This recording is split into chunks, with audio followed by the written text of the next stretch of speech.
जी जी कर रही हूँ। Okay, good. Alright, so guys, let's start. आज का जो हमारा सेशन है that would be on software management tools. Basically, first of all, let me introduce myself. I am Mursal Furqan, Beta Microsoft student partner, lead MSP Jamshoro chapter, and chair IEEE Computer Society in Mehran University. Well, before going ahead, let me shed some light on the preface of software management tools कि क्या होते हैं, कैसे होते हैं और हमें क्यों, मतलब जरूरत क्या है. For suppose guys, you are making a project. Okay, should I wait or should I start? First tell me that. I'm sorry, I forgot to ask you all. Wait करें या start करें? Anyone there? स्टार्ट कर। I think we should start now as time कुछ 7 minute ऊपर ही हो गया. Well, जरूरत क्यों पड़ती है सॉफ्टवेयर मैनेजमेंट टूल्स यूज करने की? देखिए, आप जैसे एक प्रोजेक्ट बनाते हैं, आपको फॉर सपोज भले प्रोफेशनल लाइफ का छोड़ दें, आपको यूनिवर्सिटी में प्रोजेक्ट मिल गया. Now what would the best time to start working on the project? आपको कैसे पता चलेगा कि आप जो है वो कब ये प्रोजेक्ट स्टार्ट करें, कब आपका प्रोजेक्ट एंड होगा, कब इस पे जो है वो आप काम को किस वक्त आप कौन सा काम करेंगे, कौन से स्टेज पे कौन सा काम होना चाहिए, ये सब कैसे पता चलेगा? हमारे यहाँ जनरली ये होता है कि हम गैसेस करते हैं कि मेरी स्पीड इतनी है, मैं एक दिन में एक चीज प्रोग्राम कर सकता हूँ, तो मैं जो है ना वो डेडलाइन से 2 दिन पहले स्टार्ट कर दूंगा. But in professional life that is not the case. Professional life में ऐसा नहीं होता. प्रोफेशनल लाइफ में फॉर सपोज आपको एक पूरा एक मैनेजमेंट सिस्टम दे दिया गया है, आप उसे कैसे करेंगे सॉल्व? यही जो चीजें हैं, यही कुछ चंद बातें हैं जो आज के थ्योरेटिकल वर्कशॉप में सीखेंगे. मैं पहले बता दूं, इस वर्कशॉप में बिल्कुल कोई भी प्रैक्टिकल चीज नहीं है, सब थ्योरेटिकल है. जो टॉपिक है software management tools, that is also completely theoretical, but समझने की चीजें, सब जानने की चीजें, सब सीखने की चीज है. So you won't be requiring a laptop. अगर आपके पास हैंड फ्री है तो आप हैंड फ्री लगा लें, अगर आपके पास स्पीकर है तो आप स्पीकर ऑन कर लें. All you would be needing is just simple concentration on my voice and on the slides. जो मैं कहता जा रहा हूँ, जो स्लाइड्स पे आता जा रहा है, आपको सिर्फ और सिर्फ उन चीजों पे कंसंट्रेशन देनी है. Okay, well, coming over to today's content. आज जो है हम इंट्रोडक्शन होगा मेरे बारे में, एमएसपी के बारे में, IEEE के बारे में, देन सॉफ्टवेयर मैनेजमेंट के बारे में, then we'll be covering that why we need it, most widely used tools, introduction to some basic tools, what are Gantt chart, what are PERT charts, and what are critical path analysis, what are the methods, and what are the record keeping that we use in software management tools. ये सब चीजें अभी आपको जो है ना वो I guess sir के ऊपर से गुजर रही होंगी, आपको कुछ समझ में नहीं आ रहा होगा इनमें से, but believe me, once this whole presentation is over, inshallah most of you would be able to tell कि क्या चीज है, कैसे होता है. Okay, coming to the introduction. ये जो डेफिनेशन है सॉफ्टवेयर प्रोजेक्ट मैनेजमेंट की, that software project management is an art of planning and leading software projects, bla blah blah blah bla. All this is a bookish definition. मेरी approach क्या होती है कि मैं जब भी किसी को कोई चीज बताता हूँ, कोई चीज सिखाता हूँ, so I don't try to go for the bookish things. Okay, well, जैसे मैंने आपको ऑलरेडी बता दिया कि सॉफ्टवेयर प्रोजेक्ट मैनेजमेंट जो है वो आर्ट है, एक साइंस है प्लानिंग की, सॉफ्टवेयर प्रोजेक्ट डेवलपमेंट की, जो कि यहाँ पे लिखा हुआ है. बट इन रियलिटी क्या होता है कि आपको एक प्रोजेक्ट कैसे डेवलप करना है, उसका स्टेप बाय स्टेप इवेल्युएशन जो जिसे हम कहते हैं, that is the software project management. कि आप किस वक्त क्या काम करेंगे, कौन क्या काम करेगा, उसका जो है वो डेडलाइन उसकी क्या होगी, कोई एरर्स आते हैं तो उस एरर को हैंडल करने के लिए आपके पास कितनी डेडलाइन होनी चाहिए. ऑल दीज थिंग्स जो है ना वो हम सॉफ्टवेयर प्रोजेक्ट मैनेजमेंट के अंदर पढ़ते हैं.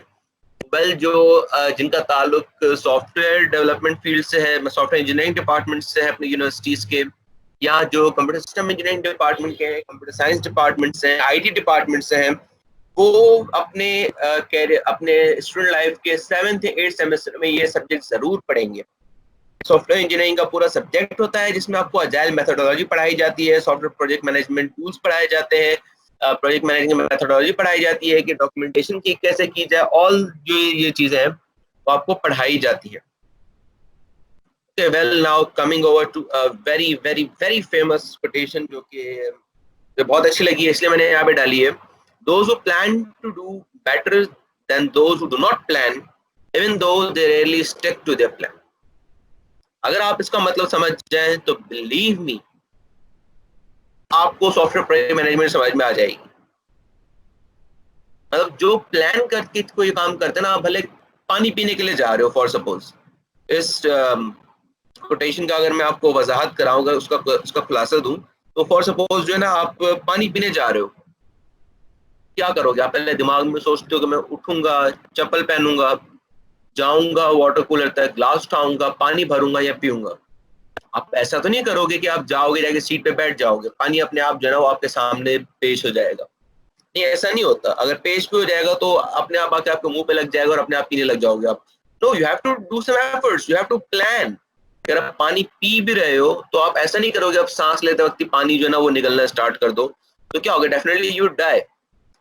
That is not the thing. अगर आप जो है ना कोई भी चीज प्लान करके करते हो तो आप क्या बेहतर ही होगी।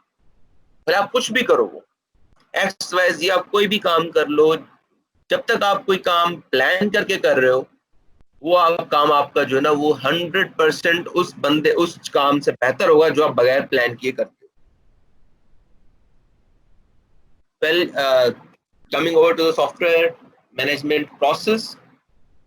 अच्छा, काइंडली आप अपना माइक जो है ना वो बंद कर दें please guys.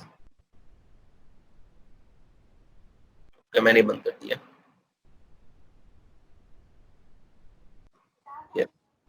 Okay, now coming over to the software management process cycle.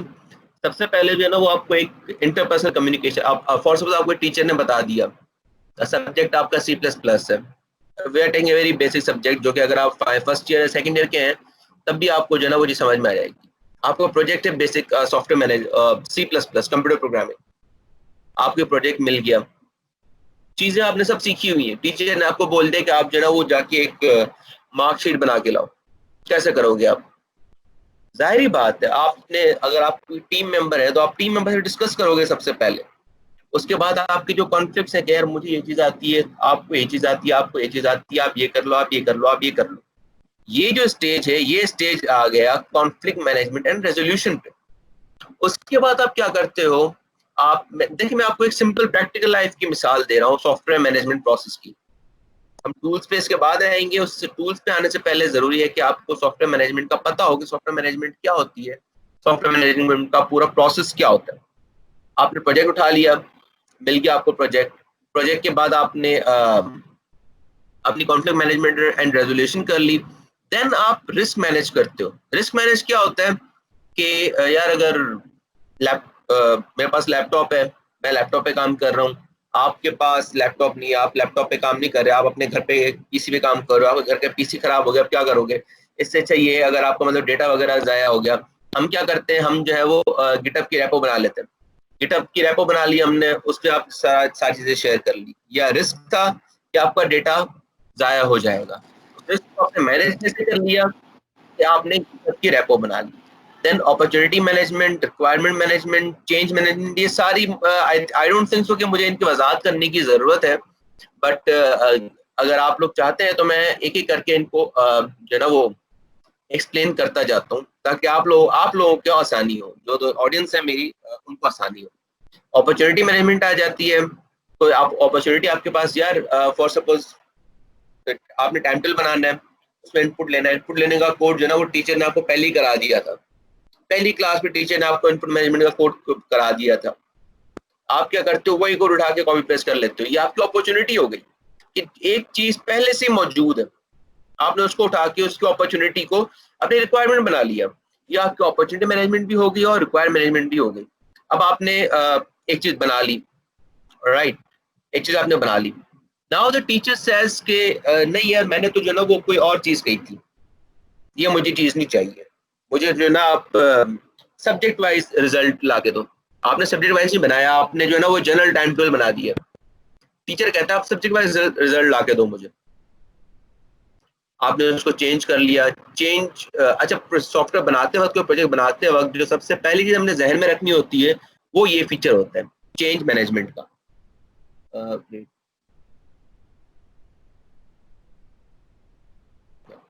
सबसे पहले जो अपने फीचर जहन में रखने, चीज जहन में रखनी वो चेंज मैनेजमेंट की होती है। यार हम प्रोजेक्ट बना तो रहे हैं, एक लाइन ऑफ कोड भले लिख लो आप, बट उसमें भी आपका जो है चेंज मैनेजमेंट होना जरूरी है। अगर एंड वक्त पे टीचर आपको जो है ना, या आपका कस्टमर या आपका एंड यूजर है, वो आपको ये बोल देता है कि नहीं यार मुझे ये चीज नहीं चाहिए, मुझे ये वाली चीज चाहिए, आपने फीचर गलत समझा है, तो आप क्या करोगे? वो आपको जो है ना वो फिर, अगर आप चेंज मैनेजमेंट को इम्पोज नहीं करते अपने प्रोजेक्ट में, तो आपको कंप्लीटली जो है ना वो स्टार्टिंग से काम करना पड़ेगा। But if you are incorporating change management, then you don't have to worry, you just have to simply change that particular part of code, chunk of code जो कि आपको चेंज, जिसमें आपको जो टीचर है या आपका जो जिसने आपको प्रोजेक्ट असाइन किया है वो जो चेंज चाहता है वो। देन आ जाती है आपकी software configuration management, release management, data management, and then आपका प्रोसेस जो है वो कंप्लीट हो जाता है। देखिए सॉफ्टवेयर प्रोजेक्ट मैनेजमेंट का मेन मकसद जो ये होता है कि you have created a software, you have created a program, congratulations, but that is not the end. ये कभी भी एंड नहीं होता। आपको उसकी रिलीज जो है ना वो मैनेज करनी होती है कि फॉर सपोज आप लोगों में से बहुत से लोग ऐसे होंगे जिन्होंने सीडी पे गाने सुने होंगे किसी जमाने में।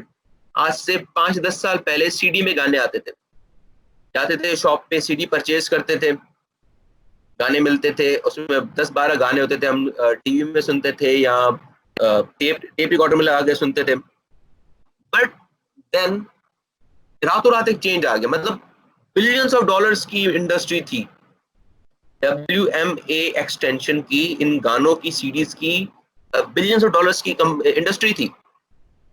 But they did not incorporate release management, वो उन्होंने चेंज को एक्सेप्ट नहीं किया। एक ही रात में .mp3 एक्सटेंशन आ गई। You know what is MP3 extension? I hope so आप सब लोग जो ना वो गाने सुनते होंगे। .mp3 एक्सटेंशन आ गई। MP3 एक्सटेंशन जैसी आ गई, WMA का पूरा कॉन्सेप्ट खत्म हो गया। कौन जाए सीडी लेने यार, इंटरनेट है, इंटरनेट से उठाओ, गाने डाउनलोड करो, चलाओ आराम से। ना आपको पैसे जो है ना वो यूज करने की जरूरत है, ना आपको कुछ और यूज करने की जरूरत है। सिंपली आप जो है वो अच्छा एक बात होता है, मुझे मेरी आवाज आ रही है आप लोगों को? मुझे नहीं लगता कि मेरी आवाज आ रही है। जी जी आ रही है सर। मैं कब से खुद ही मुझे लग रहा है बोले जा रहा हूँ। आ रही है आवाज आपकी। गाइस अगर मेरी आवाज आ रही है तो कोई प्लीज मुझे बता दे। जी जी आपकी आवाज आ रही है। Okay thank you so much. Actually मुझे पता नहीं क्यों ऐसा लगा कि मेरी आवाज किसी को नहीं आ रही। अच्छा well, MP3 industry, MP3 extension आ गई, WMA की पूरी इंडस्ट्री खत्म हो गई। क्यों? क्योंकि उन्होंने चेंज को एक्सेप्ट नहीं किया था। रिलीज मैनेजमेंट हमें यही सिखाता है कि यार आप जो है ना वो अपनी प्रोडक्ट को अपडेट करते रहो। फॉर सपोज आपने एक वेबसाइट बना लिया आज से 10-15 साल पहले, उसमें आप जो है ना वो लॉग इन करते थे ईमेल एड्रेस लगा के। आज के दौर में क्या होता है, आप कोई भी वेबसाइट उठा लो, कोई भी लॉग इन करना है आपने, वो पूछेगा भाई आपने ईमेल से लॉग इन करना है, फेसबुक से लॉग इन करना है। ऐसा होता ही नहीं होता। वेल अगर गाइस मेरी बातें कहीं भी इधर उधर हो जाएं तो प्लीज मुझे बता दीजिएगा। अगर आपको कोई चीज समझ में ना आ रही हो या आपकी कोई भी चीज जहन में ना घुस रही हो तो please just do tell me in the messages, या फिर मुझे इंटरप्ट करके आप बता दीजिएगा ताकि वो चीज ना हम रिपीट कर ले। वेल उसके बाद आती है हमारे पास जो मोस्ट एफिशिएंट, मोस्ट इंपॉर्टेंट चीज, that is data management. Data management में क्या होता है कि सब कुछ हो गया, एवरीथिंग इज फाइन। आप अपने कस्टमर्स की डेटा जो है वो आपने मैनेज करनी है, आपके अपने एम्प्लॉयज की डेटा, उस प्रोजेक्ट की डेटा, उसका कोड वगैरह, जो एवरीथिंग, हर चीज उस प्रोजेक्ट से रिलेटेड, उस प्रोजेक्ट से रिलेटेड जो भी डेटा होगा वो आपने मैनेज करना है। इसी के साथ आपका जो है वो सॉफ्टवेयर मैनेजमेंट प्रोसेस का साइकिल जो है वो खत्म हो जाता है।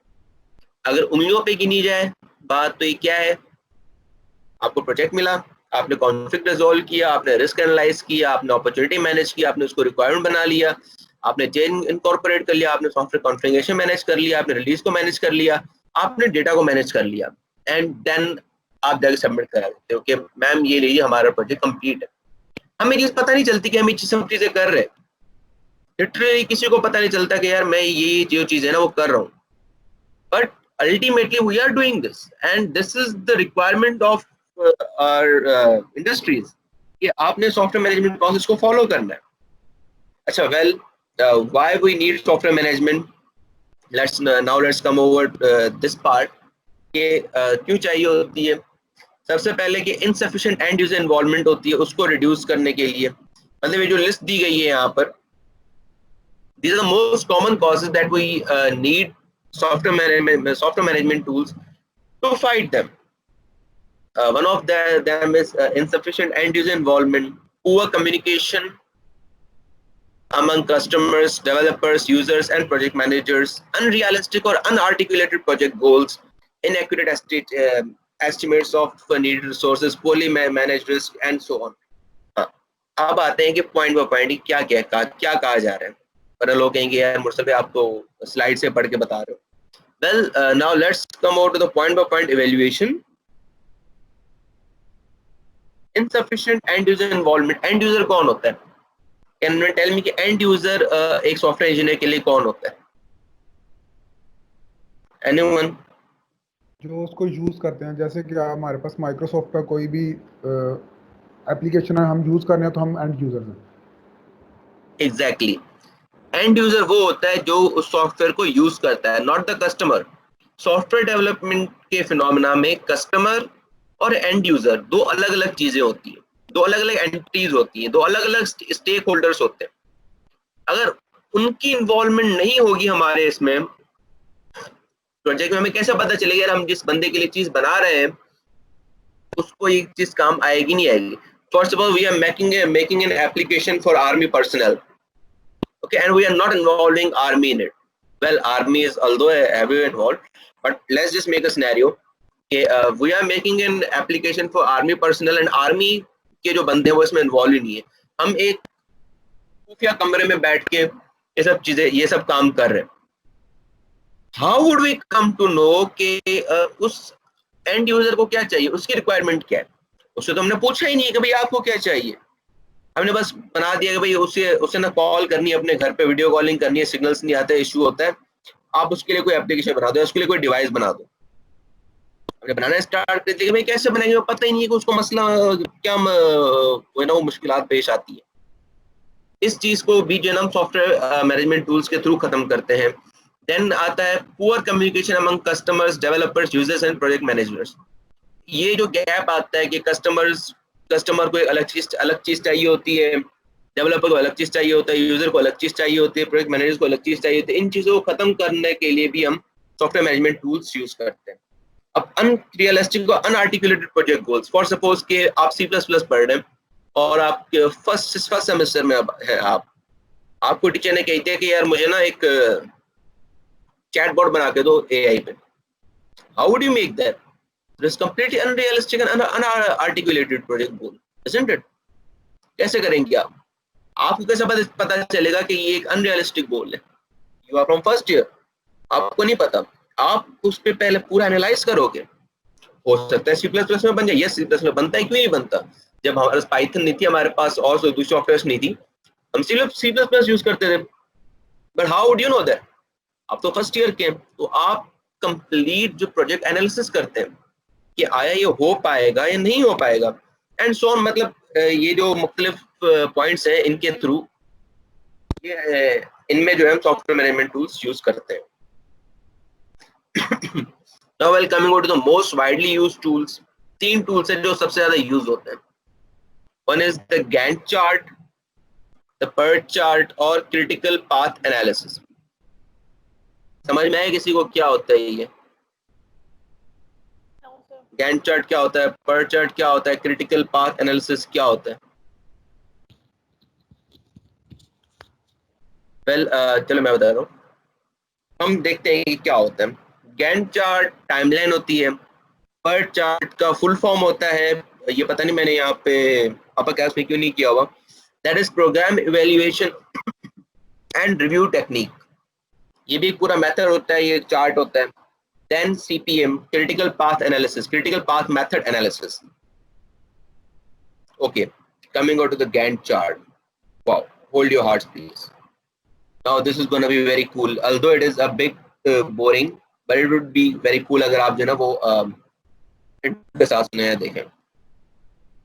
Well, Gantt what? जैसे मैंने आपको पहले बताया, I'm not a big fan of bookish definitions. So Gantt chart is a type of bar chart that illustrates a project schedule and named after its inventor Henry Gantt, blah blah blah blah blah blah blah. Modern Gantt chart also shows the dependency relationship between activities and current scheduling status. So this is what a bookish definition look like. समझ में आई किसी को bookish definition? I don't think so किसी को समझ में आई, क्योंकि bookish definition आज तक कभी मुझे भी समझ में नहीं आई. Well, got it? Anyone got it कि Gantt chart क्या होता है? Guys, come on यार, इतना भी बोरिंग नहीं है कि आप सो जाओ. Okay, well, coming on to a one-liner definition. It generally is used to show the timeline of a project. Yes, ma'am. Obviously, you would know that. आपको कैसे नहीं पता होगा? Okay, one-liner definition अगर देखी जाए, so that is just the timeline of a project. कि कौन से वक्त पे, मैं जब बार बार कब से बात रिपीट किए जा रहा हूँ कि हम कौन से वक्त पे क्या काम करेंगे, कौन से वक्त पे क्या काम करेंगे, ये जो चीजें हैं वो टाइमलाइन ऑफ अ प्रोजेक्ट जो है ना उसमें वो शो की जाती है. Now this is the example. आप 1 मिनट, मैं एग्जैक्ट आपको 1 मिनट दे रहा हूँ, आप इसको गौर से देख लें कि टाइमलाइन ऑफ अ प्रोजेक्ट हम कैसे मैनेज करते हैं इसमें.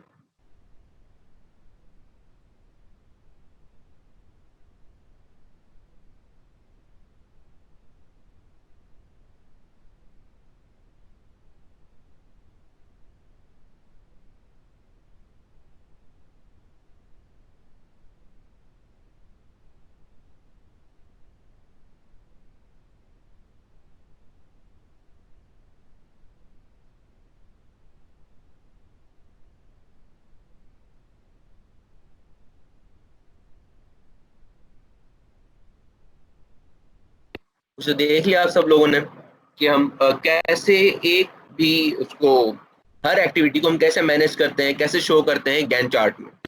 बेसिकली गैंट चार्ट हम यूज करते हैं जब भी हमें कोई जो है ना अपने प्रोजेक्ट की इवैल्यूएशन दिखानी होती है.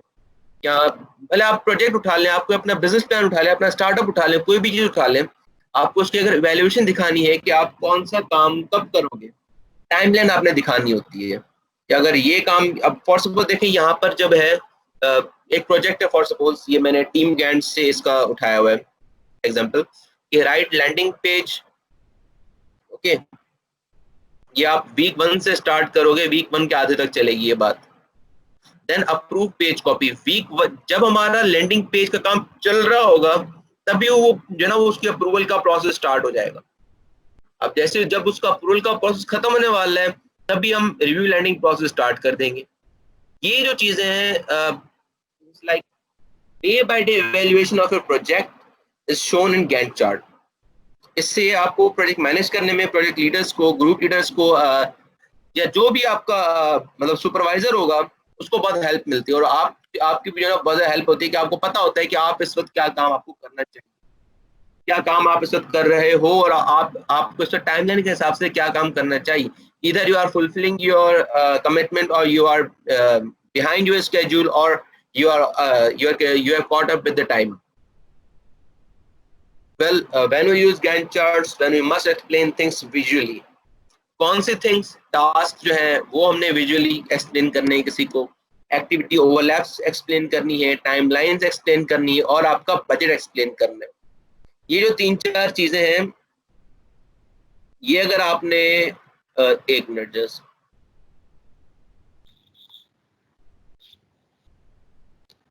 ओके, ये जो चीजें, ये अगर आपने विजुअली बतानी होती हैं किसी को, या दिखानी होती हैं, एक्सप्लेन करनी होती है, then Gantt chart is the most viable tool. अब गैंट चार्ट को हम कैसे, कहाँ पर, कौन से सॉफ्टवेयर होते हैं जिसमें हम गैंट चार्ट्स को यूज कर सकते हैं? the top on the list is Microsoft Project. Microsoft Project Microsoft की तरफ से एक टूल है जिसमें आप completely Gantt चार्ट को ना वो बहुत ही feasible तरीके से, बहुत ही आसान तरीके से बना सकते हो. But we are sorry to announce कि Microsoft Project जो है वो free नहीं आता. You have to pay for that. Microsoft Project is not for free.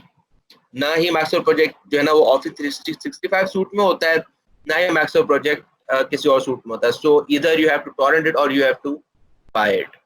Then we have WorkZone, we have Easy Project, we have Team Gantt, we have Gantt Pro, we have Siloxes and we have Project Liber. इतने सारों में से आप कोई भी use कर सकते हैं. But what if अगर आपके पास कोई भी ना हो और आपने जो ना वो urgently काम करना हो? How would you do that? Well, what hack I use is I use MS Excel.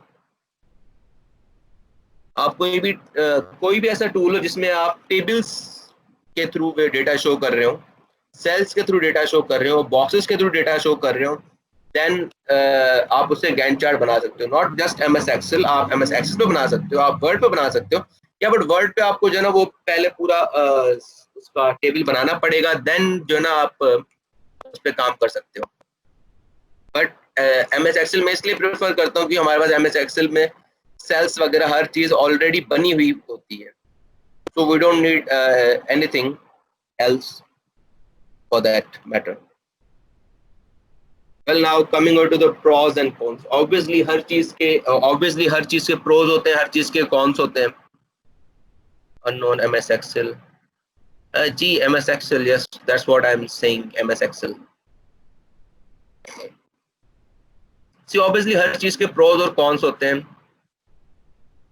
मैं कैसे करेंगे MS Excel में कैसे करेंगे?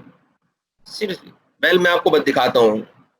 At the end of this workshop, just remind me before I end this conversation कि मैं आपको एक practical दिखाऊंगा MS Excel में कैसे किया जाता है. Would that be okay, Miss Aksa F? I don't know full form of F. Would that be okay?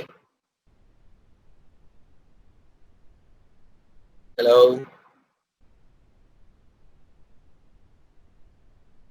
Yeah, that would be okay.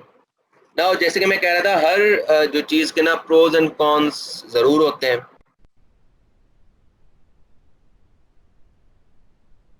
अगर इसके देखे जाएं तो pros बहुत सारे हैं और cons जो ना वो कुछ होते हैं. Well, pros मतलब कि प्लस पॉइंट्स, cons मतलब एडवांटेज डिसएडवांटेज अगर हम कहा जाए इसे, तो ये होता है कि इट ऑर्गेनाइजेज एक्टिविटीज जो है ना हमारे सब टास्क को ग्रुपिंग में कर देता है. विजुअल फॉर्मेटिंग इजी होती है, स्टेक होल्डर्स को विजुअल ओवरव्यू मिल जाता है, रीजनेबल टाइम फ्रेम हमें बता देता है और एक्टिविटीज को ब्रेक डाउन करता है और हमारे फोरकास्ट की जो टाइम लाइन है उसको प्रेडिक्ट करने में हमारी हेल्प करता है. But if we come over to its disadvantages, तो सबसे बड़ा इसका डिसएडवांटेज ये होता है कि ये लार्जर प्रोजेक्ट्स के लिए फिजिबल नहीं होता. ऊपर से आपने एक प्रोजेक्ट है, उसकी आपने टाइमलाइन 1-1.5 साल लगती है, तो उसके लिए बिल्कुल फिजिबल नहीं होता. सॉरी, उसके लिए फिर आपको कुछ और करना, और कोई जो ना वो तरीका करना पड़ता है. Now it can be somewhat inflexible. It's I never said कि Gantt चार्ट जो 100% फुल प्रूफ है. इसमें भी कुछ खामियां हैं. इसको जैसे आप एक चार्ट और पेपर पे नहीं दिखा सकते, कभी भी आप कुछ भी गलत इसको एक चार्ट और पेपर नहीं दिखा सकते, और इसको कॉन्स्टेंटली अपडेट करते रहने की जरूरत पड़ती है. Now let's do some practical work. Well, practical work as I already said कि मैं आखिर में बताऊंगा. प्रैक्टिकल वर्क इसका बिल्कुल एंड में, क्योंकि हमारे पास टाइम जो है ना वो कुछ ज्यादा इतना नहीं बचा. Well, after Gantt chart comes the PERT chart. Okay, so PERT has already said के okay. Now PERT chart is the project management tool used to schedule, organize and coordinate tasks within a project. Is basically a method to analyze the tasks involved in completing a given project.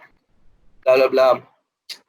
I don't even know कि मैं ये सब definitions क्यों डालता हूँ अपने presentations में. Well, as already said कि PERT का full form होता है Project or Program Evaluation and Review Technique. Project को evaluate करना, उसको review करने की जो techniques होती है हमारे पास, that is known as PERT. और उन टेक्निक्स को विजुअली जब शो किया जाता है तब उसे हम पर्ट चार्ट कहा जाता है। वेल पर्ट चार्ट में हम जो यूजली देखा जाता है वो दो टाइप के चीजें होती हैं। एक होता है उसके हमारे उसमें सर्कल्स होते हैं और एक रेक्टेंगल्स होते हैं। सर्कल्स और रेक्टेंगल्स को नोड्स के थ्रू, लाइंस के थ्रू जोड़ा जाता है। अब वो सर्कल्स और स्क्वायर्स या रेक्टेंगल्स क्या होते हैं? वो हमारे माइलस्टोन्स होते हैं। फॉर सपोज आपने हाँ उसी एग्जांपल को आगे कंटिन्यू करते हैं। जो आपके टीचर, आप C++ पढ़ रहे हैं फर्स्ट ईयर में, आपको टीचर ने एक सिंपल प्रोजेक्ट दे दिया कि आपने वो बनाना है, क्या कहते हैं उसे, टाइम टेबल बनाना है आपने सिंपल। अगर उसी को कंटिन्यू किया जाए तो आपने एक डेटा इनपुट ले लिया, ये आपका माइलस्टोन हो गया। देन आपने टाइम टेबल का लेआउट बना लिया, ये आपका दूसरा माइलस्टोन हो गया। आपने उस टाइम टेबल पे डेटा इम्प्लीमेंट कर दिया, ये उसका तीसरा माइलस्टोन हो गया। अब उसको कंप्लीट कर दिया, ये इसका चौथा माइलस्टोन हो गया। टीचर को दिखा दिया, ये उसका पांचवा और आखिरी माइलस्टोन हो गया। अब आप उसको जो है ना वो लाइनों के थ्रू आपने ज्वाइन कर दिया, ये आपने पेपर पे बनाया और आपने लाइनों के थ्रू ज्वाइन कर दिया। कांग्रेचुलेशन, आपने पर्ट चार्ट बना लिया पूरा। पहले अगर पर्ट चार्ट की हिस्ट्री देखी जाए तो it was developed by United states navy in 1957. It allows managers to evaluate the time and resources necessary to manage a project. How do they work? Well, guys, this is a bit boring. ये ना मुझे पढ़ के पूरा बताना पड़ेगा आप लोगों को, बिकॉज ये बहुत लंबा है। PERT chart use circles. अगर आप लोगों के पास कोई भी पेंट लैपटॉप यूज कर रहे हैं, आपके पास पेंट वगैरह होगा, मोबाइल यूज कर रहे हैं तो मोबाइल में भी कोई लाजमी है कोई ना कोई पेंट का टूल होगा। सो आई वुड प्रेफर कि आप ना वो खोल लें, उससे आप जो ना वो प्रैक्टिकली करते जाए, ताकि आपके लिए बहुत फिर इजी रहेगा। ये आपके लिए समझना इजी रहेगा। नो एनी अदर इशू, आपके लिए बस समझना इजी रहेगा। वेल लेकिन हम लैपटॉप पे यूज कर रहे हैं। सॉरी, लैपटॉप पे यूज कर रहे हैं। देखिए अगर आप लैपटॉप यूज कर रही हैं तो आप पेंट वगैरह खोल लें।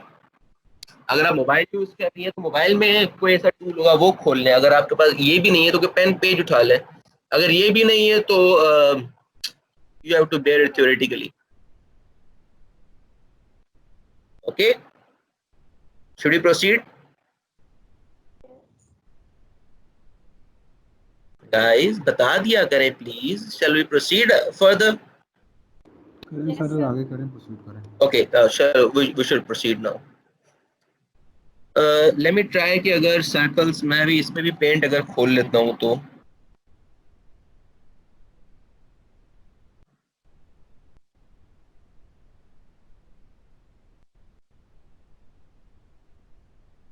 well I don't know why I am unable to open paint here.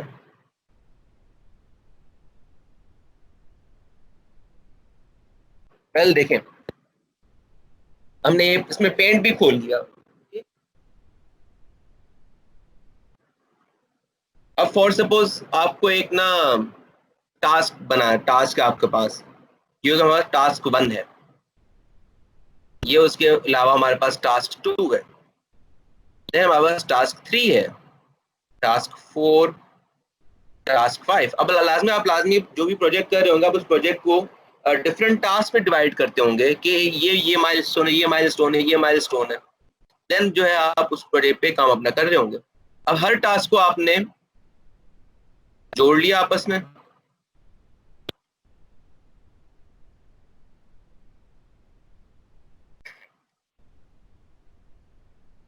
अधिक आप मैं देख रहे होंगे कि इसमें से कुछ सर्कल्स जो है ना वो छोटे हैं, कुछ सर्कल्स बड़े हैं। Why is that? Because obviously कुछ सर्कल्स में ज़्यादा टाइम लगता है, कुछ टास्क में ज़्यादा टाइम लगता है हमारे पास, कुछ टास्क में हमारे पास बहुत कम टाइम लगता है, बहुत जल्दी हो जाता है हमारे पास। तो उसके लिए जो है वो हम ये काम करते हैं। Well, how do the PERT charts work? अब हम ये पढ़ते हैं कि कैसे काम होता है ये सारा। प्रैक्टिकली आप लोगों ने देख लिया कैसे हो रहा है, अब थ्योरेटिकली देखते हैं कि कैसे होता है। Now, a PERT chart uses circles or rectangles, as already said, called nodes to represent project events or milestones. These nodes are linked by vector or lines that represent previous tasks. आप भले कोई directional arrow हो, कोई directional chart हमारे पास है, या non directional chart हो, simple ऐसे होता है. Dependent tasks are items that must be performed in a specific manner. For example, if an arrow is drawn from task 1 to task 2 on a PERT chart, task 1 must be completed before work on task 2 begins. अब जैसे कि आपने task 1 पे काम करना है, task 2 पे काम करना है, लेकिन आप टास्क 2 पे काम तब तक नहीं कर सकते जब तक आप टास्क 1 पे काम नहीं करते. आपने गेम खेलनी है, आप तब तक गेम नहीं खेल सकते जब तक आपने कंप्यूटर ऑन ना कर लो. टास्क 1 हुआ हमारा कंप्यूटर ऑन करना, टास्क 2 हुआ हमारा गेम खेलना. ये हो गया डिपेंडेंट टास्क की एक मिसाल. बट अगर हम दूसरे तरीके से देखें तो अगर आपको गेम खेलनी है, आपको कंप्यूटर ऑन करने की कोई जरूरत नहीं है. कंप्यूटर ऑलरेडी ऑन भी तो हो सकता है, या आप गेम के लिए मोबाइल भी तो चला सकते हो, या आप गेम के लिए लैपटॉप भी तो चला सकते हो. कोई जरूरत नहीं है आपको कंप्यूटर ऑन करने की. This is an example of independent tasks. Well now PERT chart step by step अगर देखा जाए तो सबसे पहला हमारा काम क्या होता है कि स्पेसिफिक माइलस्टोन्स को आइडेंटिफाई करना, प्रॉपर सीक्वेंस एक्टिविटी का डिसाइड करना, उसका पूरा नेटवर्क डायग्राम बनाना. देखिए आप सिर्फ सुन लें, पहले सुन लें, आपको एक्सप्लेन मैं बाद में करूंगा. Estimate time required for each activity, उसका क्रिटिकल पाथ एनालाइज करना, और PERT चार्ट को प्रोग्रेस प्रोजेक्ट के हिसाब से अपडेट करते जाना. अब आते हैं इसके एग्जाम्पल पे. जैसे मैंने आपको पानी की मिसाल बताई थी, सही, आपने पानी पीना है. क्या करोगे आप? उठोगे यहाँ से, अपने बेड से उठे, आप सोफे से उठे, आप जहाँ भी बैठे हो, आप जहाँ भी खड़े हो, आप वहां से मूव करोगे. मूव करके आप वाटर कूलर तक जाओगे. वाटर कूलर तक गए, आपने ग्लास उठाया, ये आपने सोचा, ये क्या हो गया? आपने माइलस्टोन्स आइडेंटिफाई कर लिए. Guys just a minute, just give me a minute.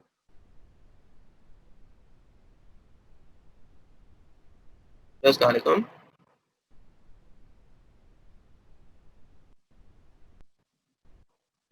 यार एक मिनट जस्ट होल्ड करो.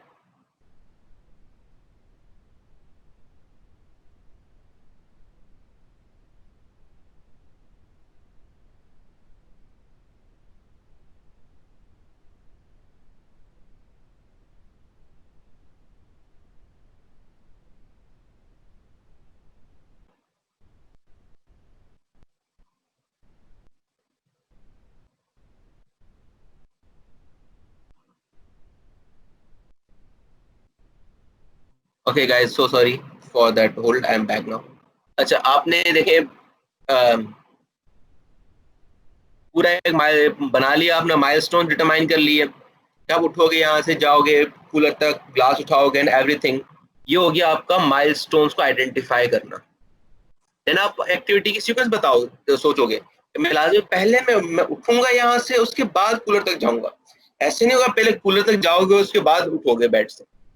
ऐसा नहीं हो सकता. पहले आप उठोगे अपने बेड से, अपने सोफा से, देन कूलर तक जाओगे. ये हो गया उस एक्टिविटी का पूरा सीक्वेंस डिजाइन करना. Then you have to construct a whole network diagram. जैसे कि मैंने आपको अभी बताया कि आप वन बाय वन उसको नंबर्स दे दिया आपने कि पहला ये, दूसरा ये, तीसरा ये. इस चीज को आपने एक पेज पे लिख दिया. या ऑब्वियसली आप पानी पीने के लिए एक PERT चार्ट तो ये बनाओगे. मैं आपको एग्जांपल दे रहा हूँ, आप लोग ये ना समझ लेंगे मैं पागल हो गया हूँ, लेकिन मैं आपको एग्जांपल दे रहा हूँ कि आप जब ये काम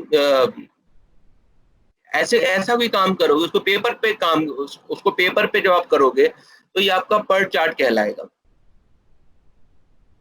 ये होता है PERT चार्ट लाइव व्यू में. एग्जांपल देख लेंगे. सिंपली मैं वही जो सुबह से मिसाल दे रहा था C++ के प्रोजेक्ट वाली. आपने प्रोजेक्ट उठाना है, देख ले आप, सब देख ले तब मुझे बताइएगा, तब आगे चलेंगे. जब तक आप PERT चार्ट को सही तरह से समझ नहीं लेंगे, CPM पे आपका कोई फायदा नहीं होगा जाने का. जब तक आप पूरी तरीके से PERT चार्ट को समझ लें.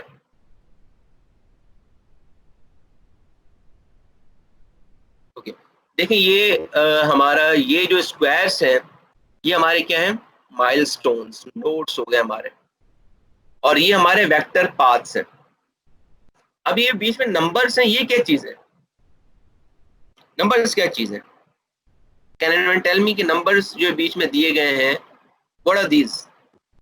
आई थिंक जो डेज हमने यूज करने हैं या टाइम यूज करना है उसका दिए हुए सॉरी, टाइम या जो डेज हमने यूज करने हैं और ये इसलिए दिए हुए हैं नंबर्स कि कितना टाइम लगेगा हमें, कितना। बिंगो, एग्जैक्टली, बिल्कुल सही बोला आपने कि ये जो हमारे टाइम ले उस एक एक्टिविटी को कंप्लीट होने के लिए जितना टाइम चाहिए वो ये नंबर्स बताते हैं हमें। फॉर सपोज कि आपने एक्टिविटी 1 आपकी आइडल बैठे, नंबर 2 है आपका टास्क जो माइलस्टोन, उसके लिए आपको पूरा शेड्यूल क्रिएट करना है, उसके लिए आपको 10 दिन लगेंगे। और 1 से आपने एक उसकी हार्डवेयर भी खरीदी है जिसमें आपको 5 दिन लगेंगे, सही है।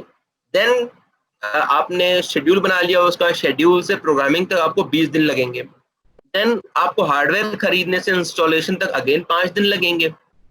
ऐसे ही करते करते अगर पूरे उसको देखा जाए, आपको पूरा प्रोजेक्ट का डायग्राम है कि हम उसको प्रोजेक्ट को कैसे विजुअली हम एनालाइज कर सकते हैं। बिलीव मी गाइस, अगर आप इस तरीके से अपना कोई भी प्रोजेक्ट करते हैं, कोई भी प्रोजेक्ट, भले वो आपका सॉफ्टवेयर से रिलेटेड प्रोजेक्ट हो, आपका इलेक्ट्रिकल से, आपका मैकेनिकल से, आपका किसी भी फील्ड से ताल्लुक हो, अगर आप इस टेक्निक के थ्रू करते हैं then your project has 98% chance to succeed। चलिए मैं नहीं कह रहा, मैंने अभी IEEE एक्सप्लोर पे पेपर्स पढ़े थे, उनमें कहा गया था you have 98% chance to succeed। अगर आप पर चार्ट्स के थ्रू या CPM के थ्रू, क्रिटिकल पाथ एनालिसिस के थ्रू आप जो है वो अपना प्रोजेक्ट करते हैं।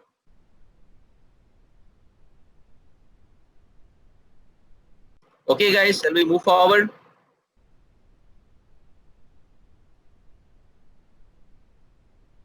ओके, चलो आगे बढ़ा जाता है।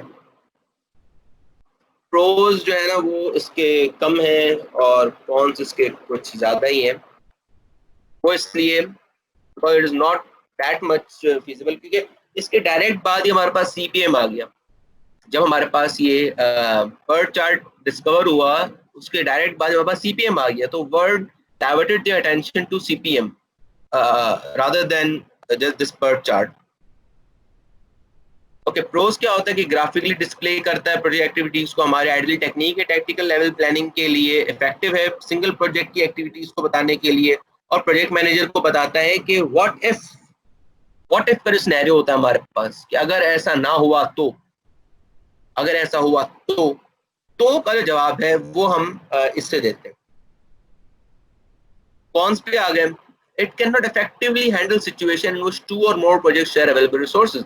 फॉर सपोज आप एक लैब में गए, आप प्रोजेक्ट लैब में बैठ के कर रहे हो, आपको भी पीसी चाहिए, दूसरा ग्रुप है उसको भी पीसी चाहिए, दोनों को अगर सेम पीसी चाहिए, आप उस सिनेरियो को पर चार्ट के थ्रू डिफाइन नहीं कर सकते, आप दोनों चीजों को मिला नहीं सकते। ये इसका सबसे बड़ा डिसएडवांटेज है। अगर प्रेसिडेंस ऑफ प्रोजेक्ट एक्टिविटीज है उसमें कोई चेंज आ जाता है, फॉर सपोज आपने सोचा कि आप ना ये 10 दिन लगेंगे आपको ये फीचर डेवलप करने में, आपने पूरा पर्चा बना लिया, वही फीचर आपको बना बनाया ओपन सोर्स से मिल गया, गिटहब से या कहीं और किसी ओपन सोर्स से आपको मिल गया, आपका तो पूरा ये पर्चा खराब हो जाएगा। वेल, इसके दूसरे भी कॉन्स के अलावा जो मैं मैनेज नहीं किए, मेंशन नहीं किए यहाँ पर। Again it is not Microsoft project, it is Microsoft project. Tools इसके लिए यूज होते हैं, माइक्रोसॉफ्ट प्रोजेक्ट हो गया, विजुअल पैराडाइम हो गया, लूसिड चार्ट हो गया, ई ड्रॉ हो गया, एंड कॉन्सेप्ट ड्रॉ हो गया। हम जो सॉफ्टवेयर यूज करते हैं mostly that is visual paradigm. हम अपने यूनिवर्सिटी में, मेहरान यूनिवर्सिटी में सॉफ्टवेयर डिपार्टमेंट में, CS डिपार्टमेंट में है, I don't know about telecom, but electronics department में हम जितने भी प्रोजेक्ट मैनेजमेंट टूल्स यूज करते हैं, we all use project Visual Paradigm. ये मैं आपको अभी नहीं दिखाऊंगा क्योंकि ये लोड होने में ना वो आधा घंटा लगा देता है, बहुत स्लो, बहुत हैवी सॉफ्टवेयर है। Okay, now coming to the last section of tonight's workshop, that is critical path method, CPM। The critical path method aka CPM, ये क्या करता है कि network diagram technique used to predict project total project duration। अब आपके project को time कितना चाहिए, कौन से एक्टिविटी के लिए आपको कितना टाइम चाहिए, जो मैं आपको पर चार्ट का बताया था, पर चार्ट में ये चीज मिसिंग थी कि आपको अलग से इतना चीजें सारी डिफाइन करनी पड़ रही थी, बट नॉट हियर। यहाँ पर चीज बिल्कुल भी बात ऐसी नहीं होती, यहाँ पर आपको हर कोई चीज ना आप उसके एक्टिविटी के साथ ही मेंशन करते हो। ये आपको तब समझ में आएगी जब हम इसका प्रैक्टिकल इवैल्यूएशन देखेंगे। Well now CPM has three main purposes: calculation of project's finish date, determine float for each activity. Now what is float, that I'll also tell you afterwards. अभी आप सुन लेंगे कैलकुलेशन प्रोजेक्ट की finish date की, determine float for each activity, and identify activities which cannot slip without delaying project. अगर इन तीनों को देखा जाए तो उसका मतलब ये कि आपको प्रोजेक्ट की फिनिश डेट बताता है। फ्लोट, हर एक्टिविटी का फ्लोट डिटरमाइन करना। फ्लोट मतलब कि हम ये नहीं कहते कि यार अगर ऊपर नीचे डेट हो गई तो क्या होगा, ऐसा हम कहते हैं ना कि हम ये काम करें 20-25 दिन लग जाएंगे। अब या 20 दिन या 25 दिन, अब 5 दिन का जो मार्जिन है बीच में, इससे हम सॉफ्टवेयर प्रोजेक्ट मैनेजमेंट की लैंग्वेज में फ्लोट कहा जाता है। इस जो मतलब हम अंदाजा लगाते हैं कि यार अगर ये नहीं तो ये 10 या 15 लग जाएंगे, 10-20 दिन लग जाएंगे। ये जो गैप होता है बीच का, इसे हम फ्लोट कहते हैं। वेल बेसिक टर्मिनोलॉजीज जो हम आगे भी यूज करने वाले हैं CPM के अंदर, एक है पाथ, क्रिटिकल पाथ और क्रिटिकल एक्टिविटीज। पाथ क्या होता है? कनेक्टेड, जैसे मैंने आपको पहले ही बताया कि एक्टिविटीज को आपस में मिलाता है, एक्टिविटीज को जो ज्वाइन करता है आपस में, वेक्टर जिसको हम कहते हैं, दैट इज पाथ। और उसको मिला मिला के जो एंड तक फिनिश प्रोडक्ट तक पहुंचते हैं, पाथ। अब क्रिटिकल पाथ क्या होता है? फर्स्ट ऑफ ऑल, एक प्रोडक्ट को करने के आपके पास 2-3 तरीके, सही है। आपने एक तरीका आपके पास, फर्स्ट ऑफ ऑल एक चीज बना रहे हो, एक तरीका आपके पास ये कि यार मैं बैठूं अकेला काम करने के लिए, सब काम करो, एक ये तरीका हो गया। मतलब टाइम प्रोजेक्ट टास्क A भी आप करो, B भी आप करो, C भी आप करो, D भी आप करो, सब आप करो बैठ के। दूसरा तरीका ये कि यार मैं एक टीम उठा लूं, टीम के साथ मिलके मैं एक काम करूं, टास्क 1 और 2 मैं करूं, 3-4 मैंने दूसरे को दे दिया, 5-6 मैंने दूसरे को दे दिया, 7-8 मैंने दूसरे को दे दिया, 9-10 मैंने दूसरे को दे दिया। इसी ऐसे ही कुछ और हम सिनेरियोस बना लें, तो ये अलग अलग पाथ्स हो गए। अब उन पाथ्स में जो सबसे ज्यादा अर्लीस्ट टाइम होगा by which the project can be completed, उससे हम कहेंगे क्रिटिकल पाथ, और उस पाथ पर एक्टिविटीज होंगी उससे हम कहेंगे क्रिटिकल एक्टिविटीज। वेल, की एलिमेंट्स क्या होते हैं? क्रिटिकल पाथ एनालिसिस हो गया, फ्लो डिटर्मिनेशन हो गया, early start early finish calculation और late start late finish calculation. CPM में सिर्फ ये 4 चीजें ही पाई जाती हैं हमारे पास, और यही 4 चीजें होती हैं वो मोस्ट इफेक्टिव होती हैं किसी भी प्रोजेक्ट को करने के लिए। मैं आपको आगे दिखाता हूँ। अब देखें, ये हमारा क्रिटिकल पाथ एनालिसिस है। एक्टिविटी 1, एक्टिविटी 3 और एक्टिविटी 3, एक्टिविटी 4 और फिनिश। दूसरी तरफ क्या है? Activity 2, activity 5। अब आप देख लें, इनमें से हमारे पास जो हाँ, तीसरा हमारे पास जो पाथ है वो है एक्टिविटी 2, एक्टिविटी 3, एक्टिविटी 4। हमारे पास 3 पाथ हो गई है। एक पाथ जो यहां से ऐसे जा रहा है, 1 मिनट, एक पाथ वो जो हमारे पास यहां से ऐसे जा रहा है, सही है। दूसरा पाथ वो जो हमारे पास यहां से होता हुआ ऐसे जा रहा है। तीसरा पाथ वो जो हमारे पास यहां से होता हुआ ऐसे जा रहा है। ये हमारे पास 3 पाथ बन गए। अब इन तीनों पाथ्स में से क्रिटिकल पाथ हमारे पास कौन सा होगा, ये हमें डिटरमाइन करना होता है। ये हम कैसे डिटरमाइन करते हैं? सिंपल है, 1 मिनट, सॉरी। सिंपल बात है कि हम इसको उठा लिया, इस पाथ को उठा लिया, इसकी एक्टिविटी जितना भी टाइम है, मतलब एक्टिविटी 1 पे 3 दिन लगने हैं, एक्टिविटी 3 पे 7 दिन लगने, एक्टिविटी 4 पे 2 दिन लगने। हमने सबको ऐड कर लिया। अब जिसका सबसे ज्यादा बड़ा नंबर होगा हमारे पास, वो हमारी क्रिटिकल पाथ एक्टिविटी होगी, क्रिटिकल पाथ होगा वो हमारा। इसमें सबसे बड़ा कौन सा है?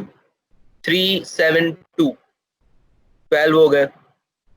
देन वी हैव 5, 7, 2, 14 हो गए। देन वी हैव 5, 4, 9 हो गए। तो इसका मतलब ये कि जो पाथ 2 है वो हमारा क्रिटिकल पाथ है। वेल, फ्लो डिटर्मिनेशन ये बहुत ही लंबा है, I think we should skip this. चलो पढ़ लें। Amount of time activity can slip before it causes delay in project, that is known as float determination. The critical activities have float zero. जो critical activities होती है उनका बिल्कुल zero होता है, जिनमें हम कोई चांस नहीं ले सकते यार 10 दिन में करना है मतलब 10 दिन में ही करना है ये काम, 5 दिन में करना है मतलब 5 दिन में ही करना है। 6 दिन आप नहीं कर सकते। 6 दिन आप करेंगे, आपका पूरा प्रोजेक्ट जो है ना वो तहस नहस हो जाएगा, उसकी टाइमलाइन आपकी खराब हो जाएगी।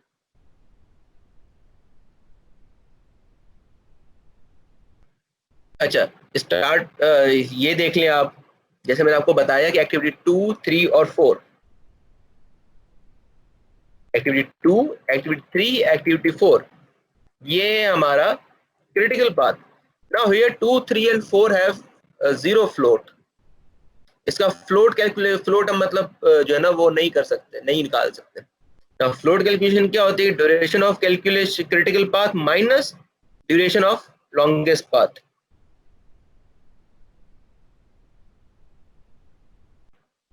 हमारे पास क्रिटिकल पाथ क्या है? हमारा 14 है, और जो लॉन्गेस्ट पाथ है इसमें मतलब सबसे ज्यादा एक्टिविटीज है हमारे पास, ऑब्वियसली अपार्ट फ्रॉम दिस, वो हमारे पास ये है, जिसका आंसर हमारे पास 12 आ रहा है। पाथ 1, 3, 1, 3, 4।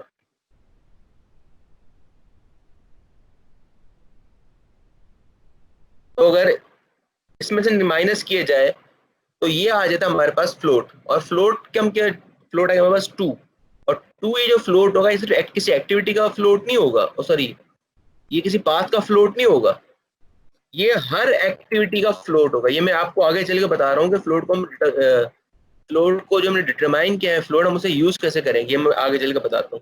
लेकिन अभी आप ये समझ लें कि वो फ्लोट हर एक्टिविटी पे हम यूज करेंगे। फॉरवर्ड पास एंड बैकवर्ड पास क्या है? सिंपल इसको छोड़ दें, मैं आपको सिंपल मिसाल में ये समझा देता हूँ कि फॉरवर्ड पास ये होता है, आपने सिंपल स्टार्ट टू फिनिश आपने ना एक कैलकुलेशन कर ली, आपको पता चल गया आपका क्रिटिकल पाथ कौन सा है। But how would you confirm that your calculation is right? इसके हम अपनी कैलकुलेशन को पक्का करने के लिए बैकवर्ड पास यूज करेंगे। when will get certificates? Ritik, you will get certificates soon, don't worry. Okay यार, मतलब इतना अच्छा सेशन चल रहा है और सर्टिफिकेट्स ले आए बीच में आप, चले खैर है, नो इश्यूज। बैकवर्ड पास हम जो है ना वो आप ये समझ लें कि हम एनालाइज करते हैं कि हमारा क्रिटिकल पाथ हमारा सही है या नहीं है। Well, take an example of a project dependency table. ये हमारी डिपेंडेंसी टेबल होती है प्रोजेक्ट के, हर प्रोजेक्ट की हम डिपेंडेंसी टेबल बनाते हैं। डिपेंडेंसी टेबल ये कि एक्टिविटी ए है, ये किस एक्टिविटी के बाद स्टार्ट होगी, सही है, और उसकी ड्यूरेशन क्या होगी। अब ये आपको फर्स्ट बस मिल गया। अगर हम इसका जो अगर हम चार्ट बनाएंगे, इसकी हम विजुअल डिस्क्रिप्शन देखें, ये आपको समझने में बहुत मुश्किल हो रही है कि नहीं? ये आपको समझने में थोड़ा टाइम लगेगा, लेकिन अगर यही चीज इसमें हो तो आपको टाइम लगेगा समझने में? बताएं जरा। नहीं। यही फर्क होता है नॉन विजुअल चीज में और विजुअल चीज में। वो थी नॉन विजुअल टेबल फॉर्म में। Yes, ESEF and LSLF. ESEF means early start, early finish, whereas LSLF means late start, late finish. ये हो गया। इसी टेबल का हमने पूरा विजुअली जो है ना वो दिखा दिया, इस पूरी टेबल को। एंड आते हैं फॉरवर्ड पास कैलकुलेशन। फॉरवर्ड पास में क्या होता है कि जैसे मैं आपको ये सॉरी टेबल समझाना है, आप भूल गया। ये जो एक रेक्टेंगल होता है क्रिटिकल पाथ में हम ये यूज करते हैं। क्रिटिकल पाथ में हम सर्कल्स या स्क्वायर यूज नहीं करते। No fancy things, we don't use any fancy sort of shape in CPM. हम सीपीएम में ये रेक्टेंगल यूज करते हैं जिसमें 6 ब्लॉक्स होते हैं, 6 सेल्स होते हैं। सेल नंबर 2 जो होती है उसमें एक्टिविटी का नंबर होता है, सेल नंबर 5 में उसकी ड्यूरेशन होती है। अब आप देख लें, जो पहले ऊपर वाले पोर्शन होता है उसमें अर्ली स्टार्ट अर्ली फिनिश होता है, नीचे वाले में लेट स्टार्ट लेट फिनिश होता है। अर्ली स्टार्ट अर्ली फिनिश आप कैसे डिटरमाइन कर रहे हैं? ऑब्वियसली 0 से स्टार्ट हुई तो 0। अब 0 ड्यूरेशन हमने इसकी ऐड की, 0 में 3 आ गया 3। अब जो इसका अर्ली फिनिश होगा ना, वो इसका अर्ली स्टार्ट होगा। एक्टिविटी बी का और सी का दोनों का अर्ली स्टार्ट देखिए 3 है। क्यों? क्योंकि अगर हम यहाँ पे टेबल में देखें, सॉरी अगर टेबल में देखें तो बी और सी दोनों का प्रेडिसर ए है, मतलब ए से स्टार्ट हो रही है।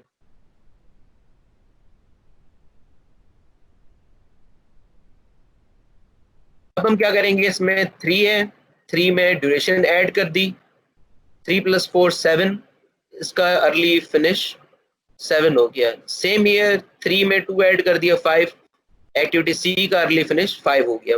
अब अगेन इन दोनों का ई और एफ का अर्ली स्टार्ट जो है वो 5 है, बिकॉज ये दोनों सी से स्टार्ट हो रही हैं। ऐसे कर दिया हमने, इसका 6 आ गया, इसका 12 आ गया। अब क्या करेंगे? मसला ये आता है, अब क्या करेंगे? अब ऑब्वियसली वो करेंगे कि आप फर्स्ट बार कहीं बाहर जा रहे हो, आप जल्दी तैयार हो जाते हो, आपका भाई या बहन आपसे थोड़ा लेट तैयार होते हैं, आप ऐसा नहीं करोगे आप जल्दी चले जाओ, आप उनका वेट करोगे। यहाँ पर भी ये सेम करना है, आप वेट करोगे जब तक कि दूसरी एक्टिविटीज जो है वो भी फिनिश ना हो जाए। चलो आप अपने भाई की मिसाल छोड़ दो, आप प्रोजेक्ट की मिसाल उठा लो। आप एक प्रोजेक्ट फीचर पे काम कर रहे हो, आपने एक फीचर जल्दी बना लिया, आपका दूसरा ग्रुपमेट है उससे थोड़ा लेट थोड़ा कर रहा है। वो जब तक वो काम खत्म नहीं करता तब तक आप उन फीचर्स को मर्ज कर सकते हो या मर्ज नहीं कर सकते, क्योंकि वो चीज एग्जिस्ट नहीं करती ना तब तक। तो जब तक आप वो फिनिश नहीं कर लेते तब तक यू हैव टू वेट। आपने जल्दी खत्म कर लिया, ई का जो काम है वो जल्दी खत्म हो गया, but D still haven't finish yet, so we'll wait for D to finish its work. We'll wait for D to finish its activity and then we'll proceed.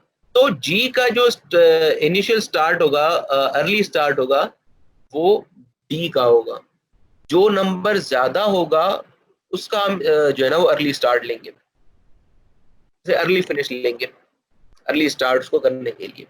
Same is the case here, जो H है वो G से भी start, तो G से और F से दोनों से मिलके बन रहा है, लेकिन हम इसका अर्ली स्टार्ट क्या लेंगे? 16। मतलब हमारे अच्छा से H का फाइनल हमारे पास हो गया 19, मतलब टोटल हमें 19 दिन चाहिए होंगे इस सॉफ्टवेयर को बनाने में। ये जो फीचर है इस टास्क को पूरा करने में हमें टोटल 19 दिन चाहिए होंगे। ये हो गई हमारी फॉरवर्ड पास कैलकुलेशन। अब आपको जब जनाब क्रिटिकल पाथ आप कैसे इसमें से फाइंड करोगे? How do determine the critical path? Simple, आप इसका जो है वो बैकवर्ड पास लोगे। Backward pass in a sense के आप उल्टा करोगे काम, जैसे आप प्लस करते हो वैसे आप माइनस करोगे, और जिसमें आप यहाँ पे बड़ा ले रहे थे नंबर, अब आप नंबर जो छोटा होगा वो लोगे। हमने बैकवर्ड पास की कैलकुलेशन भी सारी कर ली, तो हमारा अच्छा क्रिटिकल पाथ अब कौन सा होगा? जिसमें आपका फॉरवर्ड पास और बैकवर्ड पास दोनों ही सेम होंगे। That would be your critical path. जो आपका क्रिटिकल पाथ होगा उसमें कीप इन माइंड, नोट कर लें आप ये चीज, आपका फॉरवर्ड पास और आपका बैकवर्ड पास दोनों ही सेम होंगे। That won't be different. अगर जरा भी इसमें ऊपर नीचे आता है, ये देखें आप, फर्स्ट में ई है, सी है, एफ है, अगर हम ये पाथ लेते तो इसमें फॉरवर्ड पास की कैलकुलेशन अलग आ रही है, बैकवर्ड पास की कैलकुलेशन अलग आ रही है। Same here, forward pass is different, backward pass is different.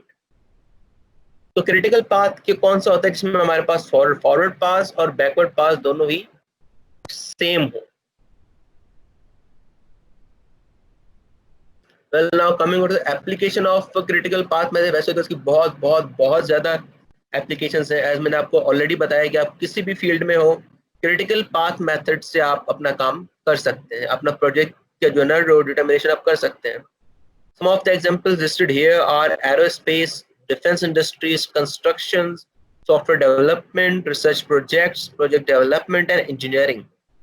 इनके अलावा भी बहुत सारी हैं। ऑलमोस्ट आपकी लाइफ के हर फेज में आप क्रिटिकल पाथ मेथड को यूज कर सकते हो। As pros and cons, pros इसके हैं कुछ ज्यादा, cons इसके सिर्फ 2 ही हैं। वेल pros अगर देखा जाए तो लार्ज कॉम्प्लेक्स प्रोजेक्ट्स को मैनेज करने में काम आता है। कैलकुलेशन जो है फ्लूइड एक्टिविटी वो मैनेज करता है। प्रोजेक्ट मैनेजर के लिए जो है ना वो प्रोजेक्ट ड्यूरेशन को कम करता है। ऑफ कोर्स आपके प्रोजेक्ट मैनेजर ने आपको कहा कि यार इस प्रोजेक्ट के लिए हमें 1 महीना चाहिए, बट आपने जब उसकी सीपीएम एनालिसिस की तो आपको तो आंसर मिल गया कि 19 दिन चाहिए, 1 महीना तो प्रोजेक्ट मैनेजर ने गलत बताया। तो आप जब प्रोजेक्ट मैनेजर से बात करोगे सर ऐसा नहीं है, हमें 19 दिन चाहिए, आप जो है ना वो ज्यादा टाइम हमें ना दो। Well all these said, before coming over to the question answer session, let me head over to the जो हम काम कर रहे थे MS Excel पे Gantt चार्ट कैसे बनाया जाए। Well, I know कि it doesn't work this way, but let me just tell you. और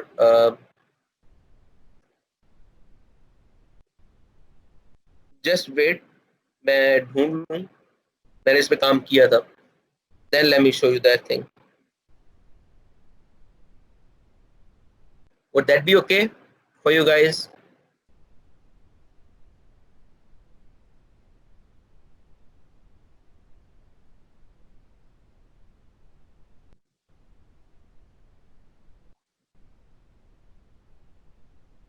या मिल गया।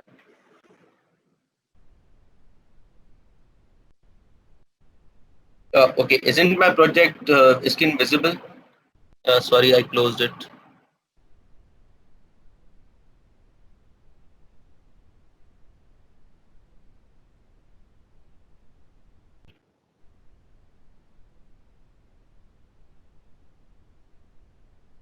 Okay, now is my screen visible, everyone? Yes, it's visible. Okay. तो देखिए, आई डोंट नो किसने सवाल पूछा था, बट MS Excel पे हमें गैंट चार्ट ऐसे बना सकते हैं। ये मेरा अपना FYP का गैंट चार्ट है that I made on MS Excel के work on idea, logo preparation, blah blah blah blah जो भी था, ऐसे एक MS Excel पे काम कर सकते हैं। Is it okay now? Aqsa आपने सवाल पूछा था ना?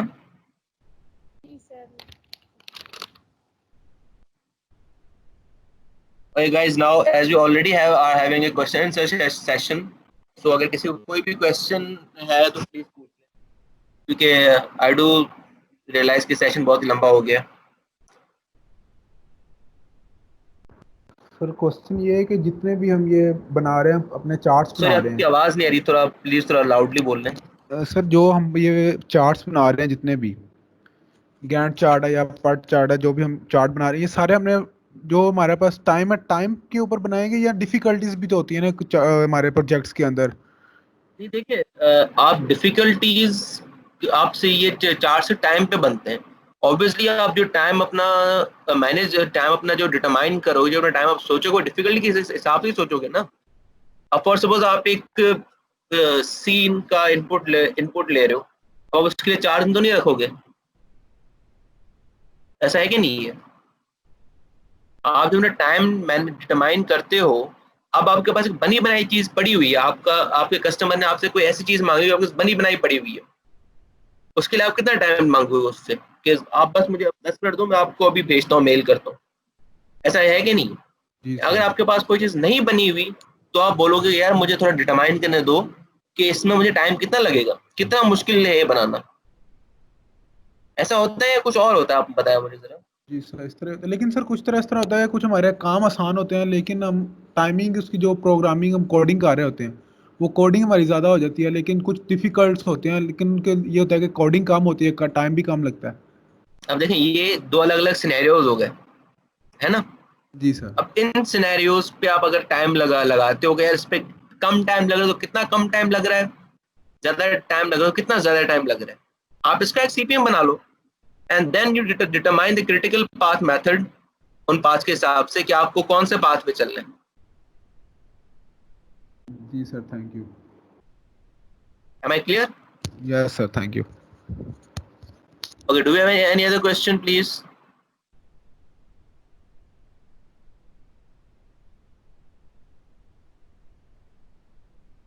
Okay, guys, so we don't have any other question. Is Munza still online? Munza, there? आप recording kindly बंद कर दें। Okay. Thank you so much, Munza, for recording, क्योंकि मैं स्क्रीन शेयर कर रहा था तो मैं रिकॉर्ड नहीं कर पा रहा था। तो गाइस, तो जैसे कि आज हमारा जो इवेंट है वो हमारी इस सीरीज का, इस वेबिनार की सीरीज का आखिरी इवेंट है। So as soon as this event is finished, concluded, मैं कोशिश करूंगा कि जल्द से जल्द आप लोगों को फीडबैक फॉर्म भेज दूं। कीप इन माइंड कि जो भी फीडबैक फॉर्म भरेगा, सर्टिफिकेट सिर्फ और सिर्फ जो है ना वो उसे ही दिए जाएंगे। In last Franklin D Roosevelt की one of the most favourite quotation है, मैं आपके साथ शेयर करते चलूं कि you may delay but time will not. इसलिए आपको जो भी काम करना है अपने टाइम के हिसाब से करें। आपने जो भी काम करना है वो अपने टाइम के हिसाब से करें। Okay, thank you so much guys, thank you so much for being here. Allah Hafiz and stay safe.